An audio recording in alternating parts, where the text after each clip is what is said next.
الحمدللہ رب العالمین والصلاة والسلام علی سید الانبیاء والمرسلین اما بعد اعوذ باللہ من الشیطان الرجیم بسم اللہ الرحمن الرحیم۔ ہم کامیاب ہونا چاہتے ہیں مگر کامیاب نہیں ہو پاتے، ہم آگے بڑھنا چاہتے ہیں مگر آگے نہیں بڑھ پاتے۔ ہماری زندگی میں مسائل بے شمار ہیں، ایک نہیں بلکہ غموں کا پہاڑ ہے ہمارے اوپر۔ آخر کیا وجہ ہے؟ یہ سب مسائل کا حل کیسے نکلے گا؟ ہم کب کامیاب بنیں گے؟ ہم نے کبھی غور کیا کہ ان ناکامیوں کے پیچھے کس کا ہاتھ ہے؟ ہماری ناکامیوں کے پیچھے ہمارا خود کا اپنا ہاتھ ہے۔ کامیاب کون ہوتا ہے؟ اس کو کامیابی کب اور کیسے ملتی ہے؟ ذرا غور سے سنیے۔ لیکن اگر ہمارا چینل سبسکرائب نہیں کیا تو سبسکرائب کر لیجئے۔ صلو علی الحبیب صلی اللہ تعالی علی محمد۔ یاد رکھیے، زندگی میں مسائل تو ہمیشہ ساتھ رہیں گے، لیکن کامیاب وہی ہوتا ہے کہ جو اپنا سفر جاری رکھتا ہے۔ آپ نے دیکھا ہوگا سمندر میں جہاز چلتا ہے، طوفان بھی آتے ہیں، لہریں بھی اونچی اونچی آتی ہیں، لیکن سمندر میں جہاز آگے کی طرف سفر اپنا جاری رکھتا ہے اور منزل پر پہنچتا ہی پہنچتا ہے، سوائے اس کے کہ کوئی حادثہ پیش آ جائے اور وہ چلنے سے آگے بڑھنے سے عاجز آ جائے اور وہ پھر ڈوب جاتا ہے۔ تو اگر ہم اپنے ان مسائل کو اگنور کرتے ہوئے، ان مسائل کو چیرتے ہوئے آگے بڑھتے رہیں گے تو اپنے منزل پر پہنچ ہی جائیں گے انشاءاللہ۔ ہم یہ سوچتے ہیں کہ ہم یہ کام کریں مگر ہم کرتے نہیں ہیں۔ یاد رکھیے کہ کامیاب آدمی محنت کرتا ہے، صرف پلاننگ نہیں کرتا۔ دوسروں کی طرف نظر کرنا چھوڑ دیجیے کہ اس کے پاس یہ بھی ہے، اس کے پاس فلاں چیز ہے، کیونکہ اس سے حسد دل میں پیدا ہوتا ہے۔ حاسد کبھی ترقی نہیں کر پاتا۔ حاسد ایک تو اب ترقی بھی نہیں کر پاتا، اور دوسرا یہ کہ جو اپنی آگ ہے یعنی حسد کی آگ، اس میں جلتا رہتا ہے، دوسرے کو دیکھ دیکھ کے کڑتا رہتا ہے۔ اور یہ سوچنا چھوڑ دیجئے کہ کوئی آپ کے کام آئے گا، کوئی آپ کی مدد کرے گا۔ یہ سب دھوکے سے باہر آ جائیے۔ یہ میں آپ کو تجربے کی بات بتا رہا ہوں، ذرا غور سے حدیث کریمہ کے الفاظ سنیے کہ حضور نبی کریم علیہ الصلوۃ والسلام نے کیا ارشاد فرمایا۔ اللہ کے رسول صلی اللہ علیہ وسلم کی بارگاہ میں ایک شخص حاضر ہوا اور عرض کی کہ مجھے مختصر وصیت فرمائیے۔ یہ ابن ماجہ کی روایت ہے جو میں آپ کے سامنے بیان کر رہا ہوں۔ آپ علیہ الصلوۃ والسلام نے ارشاد فرمایا کہ جب تم نماز کے لیے کھڑے ہو تو نماز اس طرح پڑھو جیسے تمہاری نماز یہ تمہاری آخری نماز ہے، یعنی زندگی کی آخری نماز ہے، اور کوئی کام ایسا نہیں کرو کہ جس کے بعد تمہیں معذرت کرنی پڑے، اور جو لوگوں کے پاس ہے اس سے مکمل طور پر مایوس ہو جاؤ۔ اب آپ دیکھیے حضور علیہ الصلوۃ والسلام نے کیا ارشاد فرمایا، جو لوگوں کے پاس ہے اس سے مکمل طور پر مایوس ہو جاؤ۔ آپ یہ نہ سوچیں کہ وہ میرا عزیز ہے، میرا قریبی ہے، مجھ سے بہت محبت رکھنے والا ہے، میں اگر اس کے پاس جاؤں گا تو وہ میری مدد ضرور کرے گا۔ یہ سب بھول جائیے۔ کامیابی کے لیے بس یہ سوچئے کہ میں نے ہی کام کرنا ہے، اللہ کی مدد مانگی، اللہ سے مدد مانگی، انشاءاللہ تعالی مدد شامل حال ہوگی۔ یاد رکھیے جو اللہ تبارک و تعالیٰ جس کو آپ کا معاون، آپ کا مددگار بنا دے گا وہی آپ کے کام آئے گا۔ ورنہ آپ اگر کسی کو یہ سمجھ رہے ہیں کہ میرا یہ فلاں دوست ہے، میرا یہ عزیز ہے، یہ قریبی ہے، بہت محبت رکھنے والا ہے، یہ اس کے پاس پیسہ ہے تو اس کے پاس عہدہ ہے، اس کے پاس منصب ہے، یہ میرے کام آ جائے گا، تو ایسا کچھ بھی نہیں ہے۔ مصیبت کے وقت پہ یہ سب اسی وقت کام آتے ہیں کہ جب اللہ تبارک و تعالیٰ چاہتا ہے، ورنہ ان میں سے کوئی بھی کام نہیں آتا۔ ہماری اپنی جو کامیابی ہے اس کا معیار ہم نے کیا بنایا ہوا ہے؟ ہم نے کامیابی کا جو معیار بنایا وہ یہ کہ ہمیں ساری سہولتیں مل جائیں، ہمیں آسائشیں مل جائیں، سکون مل جائے، یہ ہماری کامیابی کا معیار ہے۔ اگرچہ دوسرا کسی حال میں ہو، ہمارا عزیز، ہمارا پڑوسی، ہمارا رشتہ دار کسی بھی حال میں ہو، ہمیں اس کی فکر نہیں ہے، یہ ہماری کامیابی کا معیار ہے۔ لیکن یاد رکھیے کامیاب وہ ہے جو اللہ تعالیٰ کی مخلوق کی خدمت کرتا ہے، جو اللہ تعالیٰ کی مخلوق کے کام آتا ہے۔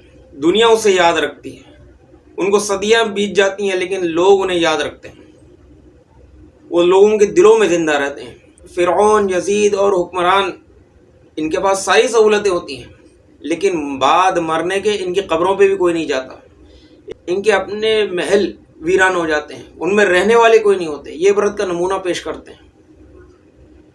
لیکن جنہوں نے اللہ کے لیے، اللہ کی رضا کے لیے، اللہ کی مخلوق کی خدمت کی، لوگ آج بھی ان کے درباروں پہ جاتے ہیں، لوگ آج بھی ان کو یاد رکھتے ہیں۔ اللہ کے نبی صلی اللہ تعالی علیہ وسلم نے ارشاد فرمایا، اللہ تعالیٰ کے نزدیک سب سے زیادہ محبوب وہ ہے جو لوگوں کو سب سے زیادہ نفع پہنچائے، اور فرمایا اللہ تعالیٰ کے نزدیک سب سے زیادہ محبوب عمل یہ ہے کہ مسلمان کے دل میں خوشی داخل کرے، یا اس سے مصیبت دور کرے، یا اس کا قرض ادا کرے، یا اس کی بھوک مٹائے۔ جو انسان دوسرے انسانوں کے لیے بھلائی کا کام کرتا ہے، ان کے لیے خوشیوں کا انتظام کرتا ہے، ان کے لیے آسانیاں پیدا کرتا ہے، ان کی مدد کرتا ہے، ان کے ساتھ خیرخواہی کرتا ہے، تو اللہ تبارک و تعالیٰ اس کے بھی کام بنا دیتا ہے، اس کی مدد کرتا ہے۔ نبی کریم علیہ الصلوۃ والسلام نے ارشاد فرمایا کہ جو مسلمان اپنے مسلمان بھائی کے پیٹھ پیچھے دعا کرے تو فرشتہ آمین کہتا ہے اور کہتا ہے کہ تجھے بھی اس کی مثل ملے۔ جیسے کہ آپ کسی مسلمان کے لیے دعا کریں کہ یا اللہ میرے اس بھائی کی مغفرت فرما، اس کے مسائل حل فرما دے، اس کو شفا عطا کر دے، اس کو فراغ دست کر دے، اس کو خوشحالی عطا کر دے، اس کے مسائل پریشانیاں ختم کر دے، تو فرشتہ آپ کی دعا پہ آمین بھی کہے گا اور دعا کرے گا کہ تجھے بھی اس کی مثل مل جائے، جو تو نے اس کے لیے دعا کی اللہ تعالیٰ تجھے بھی عطا فرما دے۔ فرشتے تو معصوم ہیں، گناہ نہیں کر سکتے، وہ آپ کے لیے دعا کریں گے۔ کامیاب آدمی کبھی بھی خود غرض نہیں ہوتا کہ بس مجھے مل جائے باقی ساری دنیا گئی باڑ میں۔ کامیاب آدمی کبھی بھی ایسا نہیں ہوتا۔ البرٹ آئنسٹائن آپ جانتے ہیں، بہت بڑا سائنٹسٹ ہے۔ البرٹ آئنسٹائن کہتا ہے کہ کامیاب بننے کی کوشش نہ کرو، بلکہ یہ کوشش کرو کہ تمہاری ویلیو ہو، کوئی ویلیویبل آدمی بنو۔ کامیابی آسانی سے نہیں ملتی، یہ اسٹرگل مانگتی ہے، یہ قربانی مانگتی ہے، اس کے لیے محنت کرنی پڑتی ہے اور کنسسٹنسی دکھانی پڑتی ہے۔ تھامس ایڈیسن آپ نے نام سنا ہوگا، آپ جانتے بھی ہیں، بہت ساری انوینشنس ہیں، اور بلب تھامس ایڈیسن نے ایجاد کیا۔ لڑکپن میں ہی جو ہے ان کی سننے کی طاقت چلی گئی تھی، تقریباً ایک کان سے بالکل نہیں سنائی دیتا تھا، دوسرے کان سے اونچی آواز میں سنائی دیتا تھا۔ تھامس ایڈیسن نے کہا کہ جینیس آدمی 1% سوچتا ہے اور 99% محنت کرتا ہے۔ ہم لوگ کام کر سکتے ہیں، محنت کر سکتے ہیں، مگر کرتے نہیں ہیں، کوشش نہیں کرتے۔ ہمارے بہت سے گھر ایسے ہیں جن کے گھروں میں کھانے کو پیسے نہیں ہیں، مگر ان کے نشے اپنے برابر چل رہے ہوتے ہیں، وہ کام نہیں کرتے۔ بہت سے گھر ایسے۔ ہم نے کبھی سوچا کہ انگریز سب کانٹیننٹ میں آئے، 100 سال تقریباً حکومت کری، وہ آئے، انہوں نے لوگوں کو دیکھا کہ ان کی سوچ کیسی ہے، ان کے خیالات کیسے ہیں، ان کا رہن سہن کیسا ہے، ان کو کس چیز میں مشغول کیا جائے تو یہ اس میں بزی ہو جائیں گے۔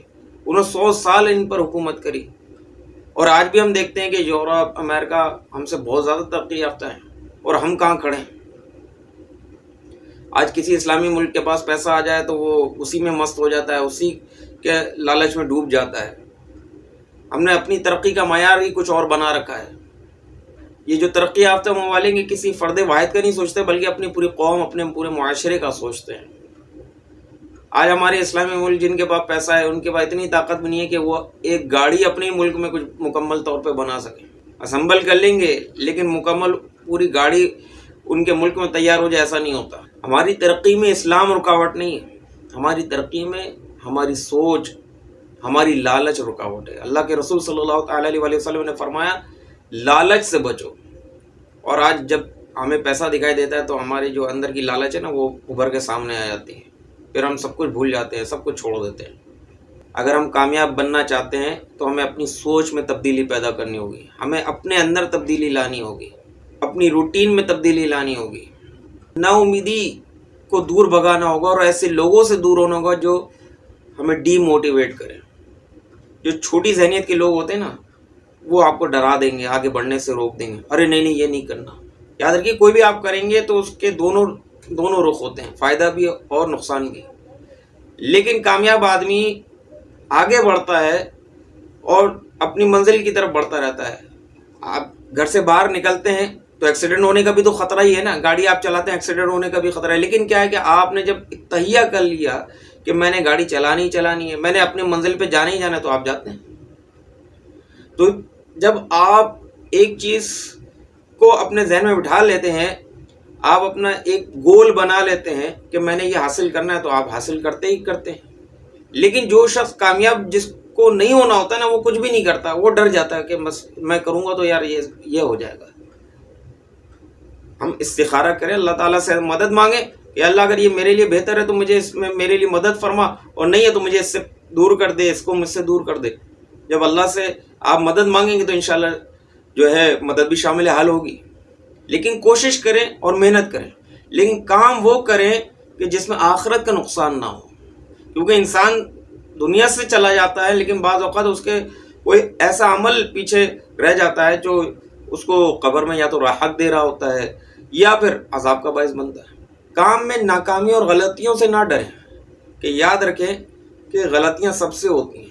یہ بڑے بڑے سائنسدان یا یہ جو آج فیمس سیلیبریٹیز ہیں، پرسنالٹیز ہیں، ان سب سے غلطیاں ہوئی یہ سب، لیکن انہوں نے اپنی غلطیوں سے سیکھا اور اپنے اندر سدھار لائے کہ یہ میں نے آئندہ یہ غلطی کرنی نہیں ہے، تاکہ میرا اپنا جو سفر ہے، اپنی منزل ہے، میں اس کی طرف آگے بڑھتا رہوں۔ آئنسٹائن کہتا ہے کہ جو شخص کبھی غلطی نہیں کرتا وہ کوئی نئی چیز اختیار نہیں کرتا۔ وجہ یہ ہے کہ جب کوئی شخص کامیابی کی جستجو میں کام کرتا ہے، کامیابی کی جستجو میں لگا رہتا ہے، اس سے غلطیاں ہوتی ہیں تو وہ ان غلطیوں سے سیکھتا ہے اور آئندہ نہ کرنے کا عہد کرتا ہے اور نئے نئے ایکسپیریمنٹ کرتا رہتا ہے تاکہ آگے بڑھتا رہوں۔ لیکن جو شخص غلطی نہیں کرتا وہ ایک جگہ اسٹیبل رہتا ہے کہ وہ کوئی اور چیز کا سوچتا ہی نہیں کہ میں اس سے آگے بڑھوں، اس سے آگے جاؤں۔ تو غلطیاں یہ آپ کو سکھا رہی ہیں کہ یہ دیکھو یہ غلط طریقہ ہے، اس پر عمل نہیں کرنا، یہ دوبارہ نہیں کرنا۔ یہ تو آپ کو سکھانے کے لیے، آپ کے ٹیچر کی طور پر ہے کہ یہ غلطی آپ کو سکھا رہی ہے کہ یہ غلطی دوبارہ نہیں دہرانا۔ حضور نبی کریم علیہ الصلوۃ والسلام نے کیا ارشاد فرمایا کہ مومن کبھی ایک سوراخ سے دوبارہ ڈسا نہیں جاتا۔ تو مومن کی کیا نشانی آپ نے بیان فرمائی کہ ایک سوراخ سے دوبارہ ڈسا نہیں جاتا، یعنی ایک بار جس چیز نے آپ کو دھوکہ دیا، نقصان پہنچایا، آپ دوبارہ وہ کام نہ کریں۔ آپ اپنی غلطی سے سیکھیں، نہ یہ کہ آپ ڈر کے واپسی ہو جائیں۔ یہ جتنے بڑے لوگ ہیں یہ پیدائشی بڑے نہیں تھے، انہوں نے محنت کی، اسٹرگل کی تو آج بڑے بنے۔ میرے کنکلوژن ہے وہ یہ کہ جو شخص محنت کرتا ہے، اللہ تعالیٰ نے توفیق دی ہے کہ وہ محنت کر رہا ہے، کوششیں کر رہا ہے اور آگے بڑھ رہا ہے، لیکن اس کے ساتھ مسائل ہیں، فیلیئرز بھی ہیں، مسٹیکس بھی ہو رہی ہیں، لیکن وہ پھر بھی لگا ہوا ہے اور مستقل جو ہے وہ کچھ نہ کچھ کرتا چلا جا رہا ہے کہ میں کامیاب ہو جاؤں، کچھ کر لوں۔ اگر وہ یہ کام کرا تو انشاءاللہ تعالیٰ وہ کامیاب ہوگا، کیونکہ اللہ تعالیٰ کی توفیق سے وہ اس چیز میں لگا ہوا ہے کہ اللہ تعالیٰ نے اس کے ذہن میں، اس کے دل میں یہ بات ڈال دی ہے کہ میں نے کامیاب ہونا ہے، میں نے کچھ بننا ہے، میں نے کچھ کرنا ہے۔ اور یہ سب جو اس کے ساتھ مسائل آ رہے ہیں یہ اس کی رہنمائی کے لیے کہ دیکھو یہ راستہ صحیح نہیں ہے، یہ چیز غلط ہے، اس سے دور ہو کے یہ راستہ اختیار کرو۔ لیکن جو شخص کچھ نہیں کرتا، صرف پلاننگ کرتا ہے، باتیں کرتا ہے، تو وہ اس کو اللہ تعالیٰ نے توفیق ہی نہیں دی کہ وہ کامیاب بنے۔ تو ہمیں خالی پلاننگ نہیں کرنی بلکہ پلاننگ کے ساتھ عمل بھی کرنا ہے، اس کو امپلیمنٹ بھی کرنا ہے اپنی زندگی میں، لیکن اپنی غلطیوں سے سیکھنا ہے اور دیکھنا ہے کہ دوسروں نے کیا کیا، کہ ان کے طریقے کو اگر میں اختیار کرتا ہوں تو مجھے کتنا فائدہ ہوگا۔ مگر اس بات کا ضرور خیال رکھنا ہے کہ اپنی آخرت کو تباہ نہیں کرنا کسی کام سے۔ کام وہ کرنا ہے جس سے آخرت کو نقصان نہ ہو، آخرت کو بھی فائدہ ہو، ورنہ کم سے کم دنیا کو تو فائدہ ہو، لیکن نقصان نہ ہو۔ اس بات کا ضرور دھیان رکھنا ہے۔ ہماری ویڈیو اگر آپ کو پسند آئی ہو تو لائک اور کمنٹ ضرور کیجیے۔ صلو علی الحبیب صلی اللہ تعالی علی محمد۔